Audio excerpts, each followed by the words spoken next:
Inilah pembakaran bendera partai PDIP yang terjadi di kota kami, kawan. Karena saya yakin pilihan saya Pak Ganjar sama Pak Mahfud itu bakalan menang. Kok bisa kalah ya? Udah gitu, kan nomor 3 lagi. Gila, saya bilang. Ini rekayasa dari mana nih pelajarannya? Yo KPK, aku baru pikir apa aku yo. Lo KPK, masa nggak ada kerjaan lain? Hah? Yang dituding, yang diubrak-ubrak hanya Pak Hasso gue.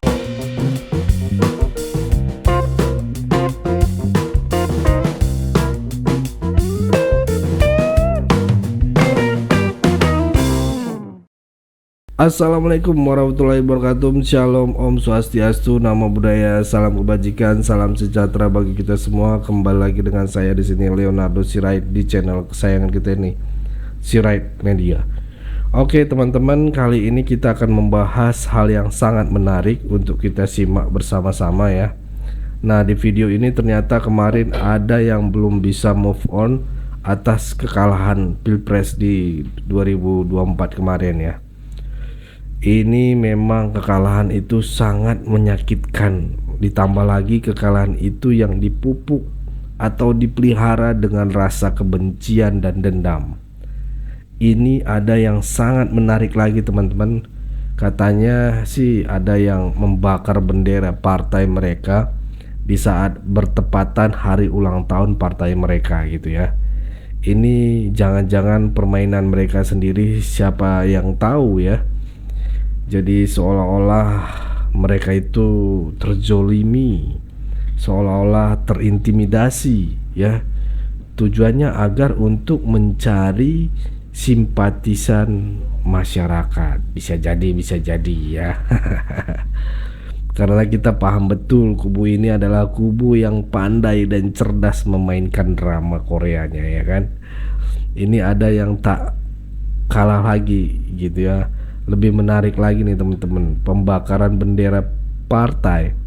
Ada seorang warga ataupun lebih tepatnya bapak-bapak yang mengatakan Pak Sekjen terlibat dalam sebuah kasus tertentu.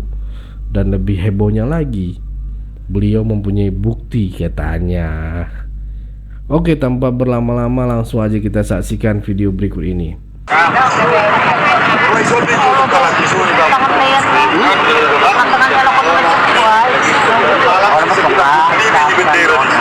Inilah pembakaran bendera partai PDIP yang terjadi di kota kami, kawan.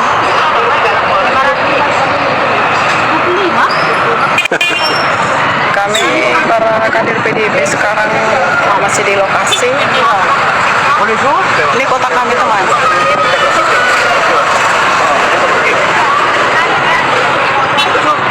Miris memang. Salah satu partai kebanggaan negara kita harus dibakar di kota kami, di kota Samosir ini.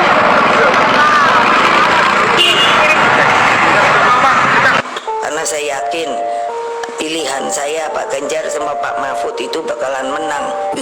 Kok bisa kalah ya? Udah gitu, kan nomor 3 lagi. Gila, saya bilang. Ini rekayasa dari mana nih pelajarannya? Problem lapangan per hari ini bagi PD Perjuangan susah membuat garis demarkasi. Siapa lawan siapa? Hari ini kita sedang mengclear agar garis demarkasi pertempuran jelas, sehingga dengan demikian kita punya semangat lebih perform. Oke. Dan ini Jawa Tengah supaya dikofal tahu.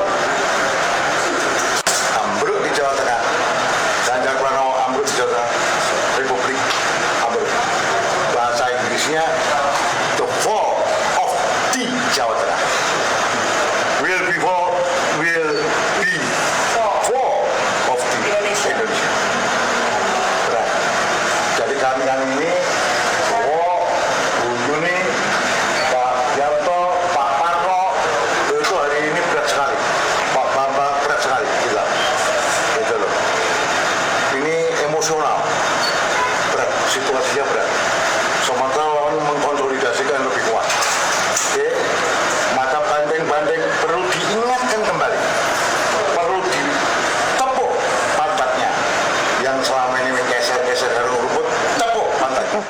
ternyata Ganjar dari awal emang gak siap jadi presiden. Sekarang kalau hati nurani Anda ditanya, Anda siap nggak jadi presiden? Coba jawab yang jujur dong. Enggak. Nggak apa? Siap. Nggak siap. Enggak. Memalukan sekali jawaban ini. Oh, enggak apa-apa. Yang nanya juga malu-maluin lah.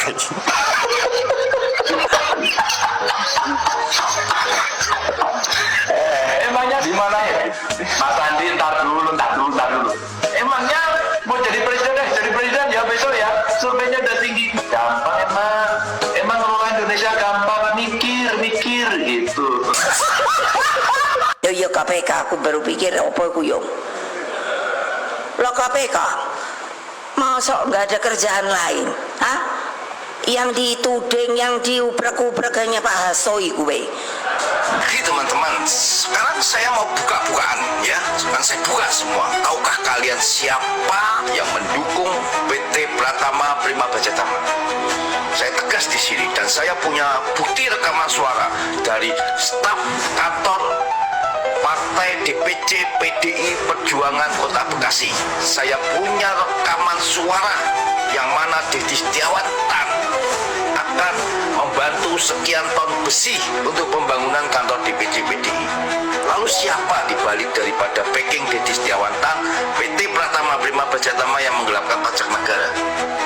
Saya beritahu kawan ya, Hasto Kristianto, sekjen yang sekarang ditangkap oleh KPK. 3 kali saya ke rumah Hasto, 1 kali saya ke kantor DPP di Jalan Diponegoro. Lalu siapa anak buahnya yang melindungi Deddy Setiawan, yaitu pengacara atas nama Maria Magdalena, staf hukum fraksi PDI Perjuangan di kantor DPRD Kota Bekasi. Teman-teman, viralkan, saya Alex Papariko yang bertanggung jawab. Terima kasih. Saya berani berpendapat dengan segala risiko tadi Mbak mengatakan ada intimidasi, tekanan dan sebagainya, ya bisa saya pertanggungjawabkan.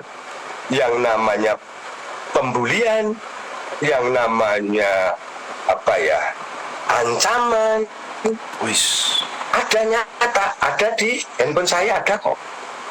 Tapi yang sifatnya fisik memang lu tembak, memang belum. Rumah saya dilempar memang belum. Tapi kalimat bulian di WA terhadap saya, keluarga saya, istri saya sudah ada semua. Saya screenshot dari mana, dari daerah banyak, dari orang yang notabene ada di Jakarta juga banyak. Tapi saya bangga terhadap Tribun, terhadap yang lain. Kalau kita runut komentar para netizen, menurut saya 90% malah mendorong saya. Ya Pak Sudarsono bagus, ini lanjutkan kalau kader partai seperti ini semua, wah hebat. Menurut saya itu 90%. Tetapi yang namanya pembenaran kemarin di saat klarifikasi itu pun, kalau di situ ada 100 komentar, ada 1 atau 2 saja yang menurut mereka itu dianggap benar, di screenshot Mbak. Screenshot tunjukkan nih, kader partai yang melanggar ini harus dipecat. Saya klarifikasi, ayo coba, kalau itu 1 berbanding berapa? Menurut saya kok 90% justru dukung saya. Tapi penjelasan saya tidak diterima. Potong, main potong. Kalau nanti saya masih rengkel, gebrak meja.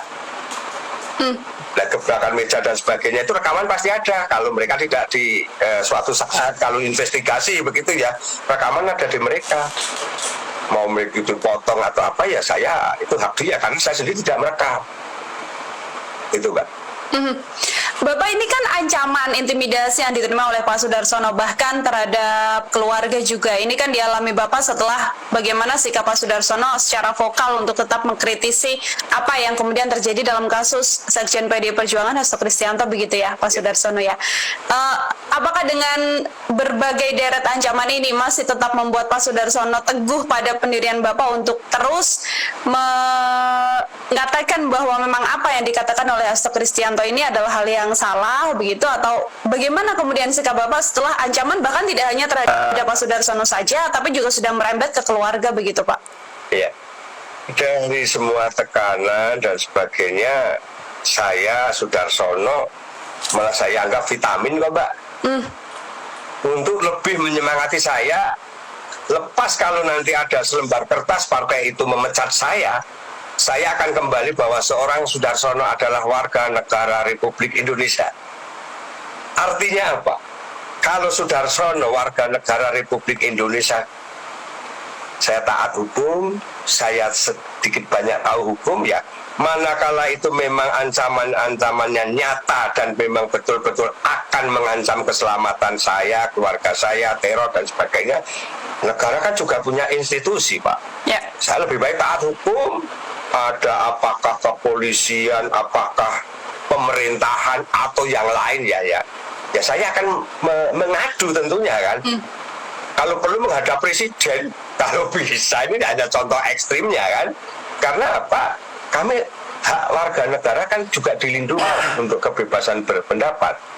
Dan saya juga merasa internal saya, sebagian di internal elit saya, apakah itu seorang Deddy Sitorus, apakah itu Guntur Romli, ya statement-statementnya yang saya berani di sini barisannya Mas Hasto.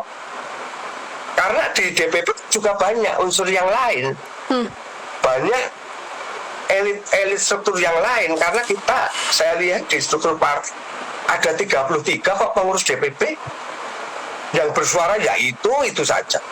Ini ada apa? Belum tentu kalau dengan DPP itu memecat saya itu adalah keinginan partai, juga belum tentu.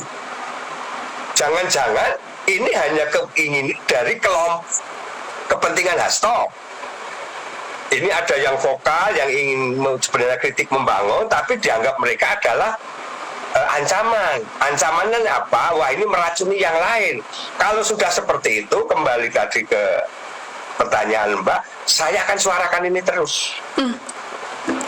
Dibunuh pun saya tidak akan takut ancaman itu. Saya sudah malah semangat. Kalau tidak saya, siapa lagi? Saya harus mengawali dan saya harus bertanggung jawab untuk bagaimana yang lain. Mari bersuara. Itu Mbak. Pak Jokowi diserang lagi gila.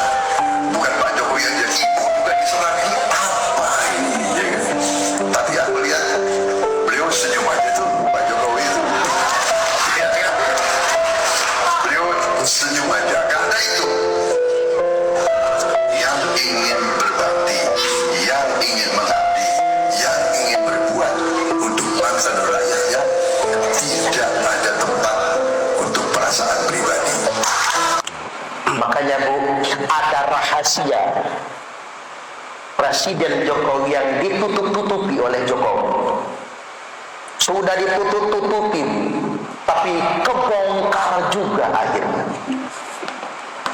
Apapun usaha Pak Jokowi nyimpen rahasia tetap terbongkar juga. Siapa yang membongkar rahasianya? Profesor Dr. Mahfud MD. Apa kata Pak Mahfud MD? Keutamaan Pak Jokowi tidak pernah telat sholat di awal waktu. Bahkan bukan cuma di Istana Negara, saat di forum internasional, tiba-tiba Pak Jokowi ke belakang. Protokolernya pertemuan internasional, kalau kepala negara mundur, maka menteri harus menggantikan di posisi itu. Menteri yang jabatnya tertinggi. Siapa? Terpaksa Pak Mahfud MD yang harus duduk di situ. Pak Mahfud MD tanya, Pak Presiden kemana? Sholat. Artinya di forum internasional sekalipun sholatnya tetap di awal waktu. Oke teman-teman, itu tadi videonya, dan di sini katanya Pak Sekjen nanti akan menggunakan pembelaan dengan 7 bahasa agar bisa menarik perhatian internasional. Jadi di sini kita bisa menarik kesimpulan dari OCCRP ya, kemarin paham kita itu pesanan dari siapa. Dari sini sudah mulai kelihatan ya teman-teman ya. Dan hebatnya lagi, Pak Jokowi walaupun sudah dipecat, mereka dipecat oleh partai tersebut, beliau masih memberikan ucapan selamat ulang tahun kepada partai yang sudah memecatnya. mengucapkan selamat ulang tahun yang ke-52 pada seluruh keluarga besar PDI Perjuangan.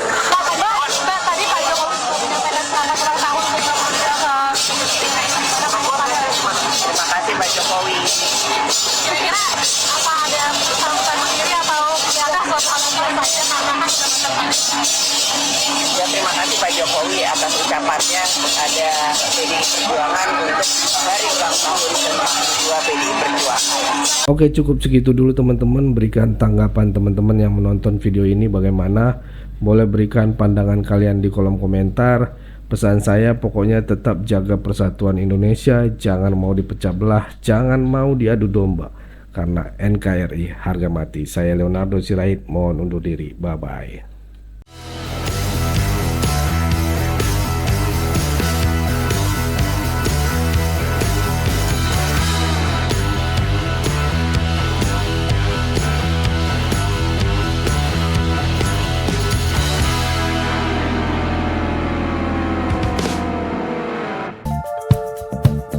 Kawan-kawan yang mau mendukung Sirait Media, boleh melalui rekening ini, dan bisa melalui Kris Mobile Banking ini. Dengan cara scan barcode Kris ini, di mobile banking, kawan-kawan.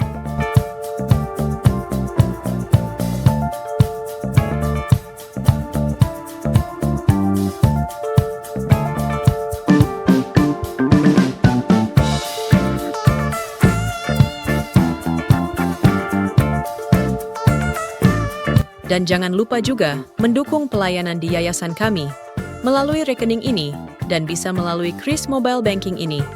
Dengan cara scan barcode Kris ini di mobile banking, kawan-kawan. Berapapun itu sangat berguna bagi pelayanan kami. Mari terus kita suarakan suara rakyat jelata dan terus berdampak bagi Indonesia. Terima kasih.